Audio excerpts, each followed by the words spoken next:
Hello दोस्तों ये है टीवीएस राइडर का इंजन और इसमें से आ रही है आवाज़। तो मैं आप लोगों से जानना चाहता हूँ कि ये किस चीज़ की आवाज़ ये हो सकती है।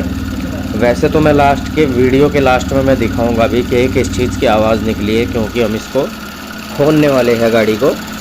लेकिन आपको अपना एक्सपीरियंस शेयर करना है, यानी कमेंट में बताना है कि ये आवाज़ किस चीज़ की आप लोगों को लग रही है, किस चीज़ की आवाज़ हो सकती है। वैसे तो इसको मैं हेड कवर इसका खोलूँगा, जो चीज़ मुझे लग रही है वो तो मैं आपको दिखाऊंगा ही वीडियो के लास्ट में कि ये किस चीज़ की आवाज़ निकली है। बाकी आप भी सोचें और कमेंट करें, वीडियो को लास्ट तक भी देखें, उससे पहले दिमाग में सोचें।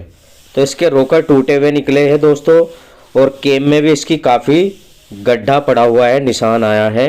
वीडियो अच्छी लगी है तो लाइक शेयर करें। Thank you.